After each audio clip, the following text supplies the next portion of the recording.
Hello friends, ಇವತ್ತು ನಮ್ಮ kitchen ಚಾನಲಲ್ಲಿ ಚಿಕನ್ ಚಾಪ್ಸ್ ಯಾವ ರೀತಿ ಮಾಡ್ಬೋದು ಅಂತ ನೋಡೋಣ ಫ್ರೆಂಡ್ಸ್. ಇಲ್ಲಿ 1 ಚಮಚದಷ್ಟು ಎಣ್ಣೆ ತಗೊಂಡು ಅದಕ್ಕೆ 1 ಚಕ್ಕೆ, 2 ಲವಂಗ, 1 ಏಲಕ್ಕಿಯನ್ನು ಹಾಕ್ಕೊಂಡಿದ್ದೇನೆ.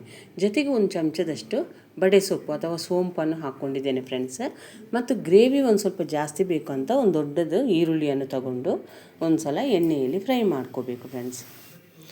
ನಮ್ಮ ಕಿಚನ್ ಚಾನಲನ್ನು ಯಾರಾದರೂ ಹೊಸಬರು ನೋಡೋದಾದರೆ ಈ ಚಾನಲ್ ಸಬ್ಸ್ಕ್ರೈಬ್ ಮಾಡ್ಕೊಳ್ಳಿ. ಬೆಲ್ ಐಕಾನ್ ಆಲ್ ಸೆಟ್ ಮಾಡಿದರೆ ನಾನು ಮಾಡೋ ವಿಡಿಯೋ ನಿಮಗೆ ನೋಟಿಫಿಕೇಷನಲ್ಲಿ ಬಂದುಬಿಡುತ್ತೆ. ಇಲ್ಲಿ 4 ಹಸಿಮೆಣಸಿನ್ಕಾಯಿ, ಒಂದು ಅರ್ಧ ಇಂಚಷ್ಟು ಶುಂಠಿ ಮತ್ತು 1 ಗಡ್ಡೆ ಬೆಳ್ಳುಳ್ಳಿ, ಮತ್ತೊಂದು ಸ್ವಲ್ಪ ಪುದೀನ ಸೊಪ್ಪು ಮತ್ತು 1 ಮುಷ್ಟಿಯಷ್ಟು ಕೊತ್ತಂಬರಿ ಸೊಪ್ಪನ್ನು ಕೂಡ ಇಲ್ಲಿ ಹಾಕ್ಕೊಂಡಿದ್ದೇನೆ ಫ್ರೆಂಡ್ಸ್. ಇದನ್ನು ಹಾಕ್ಕೊಂಡ್ಮೇಲೆ ಎಣ್ಣೆಯಲ್ಲಿ ಒಂದು ಸಲ ಚೆನ್ನಾಗಿ ಫ್ರೈ ಮಾಡ್ಕೋಬೇಕು. ಭಾಳ ಈರುಳ್ಳಿ ಮೆತ್ತಗಾಗೋವರೆಗೆ ಏನು ಫ್ರೈ ಮಾಡ್ಕೊಳ್ಳೋದು ಬೇಡ ಫ್ರೆಂಡ್ಸ್. ಮತ್ತು ಸಿಂಪಲ್ ಇಂಗ್ರೀಡಿಯೆಂಟ್ಸಲ್ಲಿ ನಾವು ಈ ಚಿಕನ್ ಚಾಪ್ಸನ್ನು ಮಾಡ್ಕೋಬೋದು ಫ್ರೆಂಡ್ಸ್.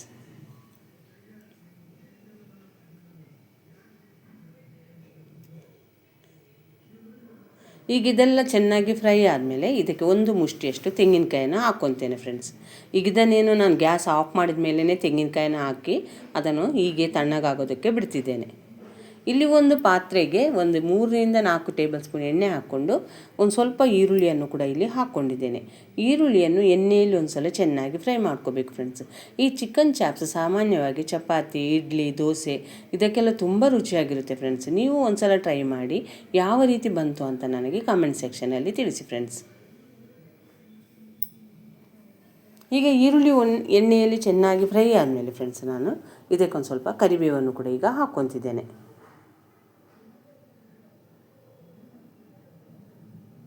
ಈಗ ನಾನು ಇದಕ್ಕೆ ರುಬ್ಬಿರುವಂಥ ಗ್ರೀನ್ ಪೇಸ್ಟನ್ನು ಹಾಕ್ಕೊತೇನೆ ಫ್ರೆಂಡ್ಸ್. ಅದನ್ನು ಕೂಡ ಒಂದು ಸಲ ಎಣ್ಣೆಯಲ್ಲಿ ಫ್ರೈ ಮಾಡ್ಕೊಳ್ಳೋಣ.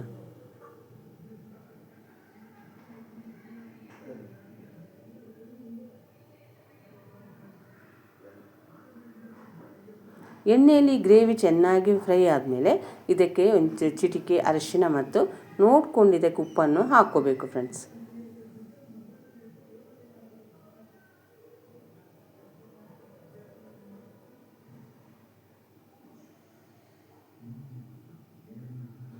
ಉಪ್ಪು, ಅರಿಶಿನ ಎಲ್ಲ ಮಸಾಲೆ ಜೊತೆ ಚೆನ್ನಾಗಿ ಮಿಕ್ಸ್ ಆಗಿದೆ ಫ್ರೆಂಡ್ಸ್.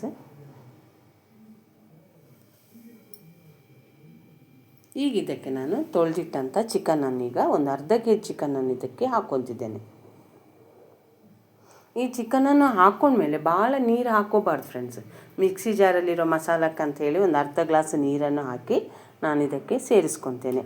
ಈ ಚಿಕನನ್ನು ಈ ಗ್ರೀನ್ ಪೇಸ್ಟ್ನೊಂದಿಗೆ ಒಂದು ಸಲ ಚೆನ್ನಾಗಿ ಮಿಕ್ಸ್ ಮಾಡ್ಕೋಬೇಕು.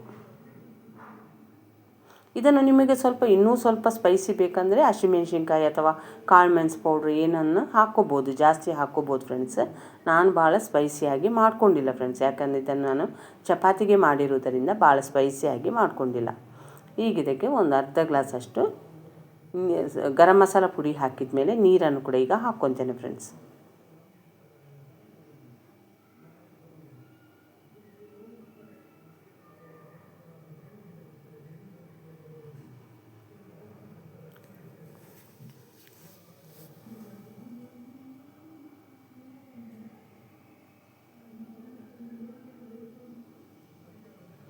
ಇನ್ನು ಎಕ್ಸ್ಟ್ರಾ ಏನು ನೀರನ್ನು ನಾನು ಸೇರಿಸ್ಕೊಳ್ಳೋದಿಲ್ಲ, ಯಾಕಂದರೆ ಚಿಕನ್ನಲ್ಲಿರೋ ಕೂಡ ನೀರು ಈಗ ಬಿಡೋದಕ್ಕೆ ಶುರುವಾಗುತ್ತೆ ಫ್ರೆಂಡ್ಸ್. ಈಗ ಮುಚ್ಚಳ ಮುಚ್ಚಿ ಸಣ್ಣ ಉರಿಯಲ್ಲಿ ಒಂದು 15 ನಿಮಿಷ ಇದನ್ನು ಬಿಟ್ಟು ಬಿಡೋಣ ಫ್ರೆಂಡ್ಸ್. ಈ 15 ನಿಮಿಷ ಆದಮೇಲೆ ನಾನು ನಿಮಗೆ ತೋರಿಸ್ತಿದ್ದೇನೆ. ಎಣ್ಣೆ ಎಲ್ಲ ಬಿಟ್ಕೊಂಡು ಚಿಕನ್ ಚೆನ್ನಾಗಿ ಬೆಂದಿದೆ. ಇಲ್ಲಿ ಉಪ್ಪು ಖಾರ ಏನೇ ಕಡಿಮೆ ಆಗಿದ್ದರೂ ನೀವು ಸೇರಿಸ್ಕೋಬೋದು ಫ್ರೆಂಡ್ಸ್. ಇಲ್ಲಿ ಒಂದು ಸ್ವಲ್ಪ ಉಪ್ಪು ಕಡಿಮೆ ಆಗಿದೆ, ಅದಕ್ಕೆ ನಾನು ಒಂದು ಸ್ವಲ್ಪ ಉಪ್ಪನ್ನು ಈಗ ಸೇರಿಸ್ಕೊತೇನೆ ಫ್ರೆಂಡ್ಸ್.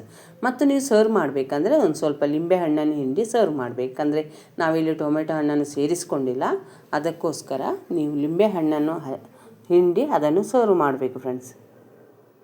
ನೋಡಿದಿರಲ್ಲ ಫ್ರೆಂಡ್ಸ್ ಯಾವ ರೀತಿ ಚಿಕನ್ ಚೆನ್ನಾಗಿ ಬೆಂದಿದೆ ಅಂತ. ಈ ವಿಡಿಯೋ ಇಷ್ಟ ಆದರೆ ಲೈಕ್ ಮಾಡಿ, ಶೇರ್ ಮಾಡಿ, ಆದಷ್ಟು ನಮ್ಮ ಚಾನಲನ್ನು ಸಪೋರ್ಟ್ ಮಾಡಿ ಫ್ರೆಂಡ್ಸ್. ಈ ವಿಡಿಯೋವನ್ನು ನೀವು ನೋಡಿದ್ದಕ್ಕೆ ಧನ್ಯವಾದಗಳು.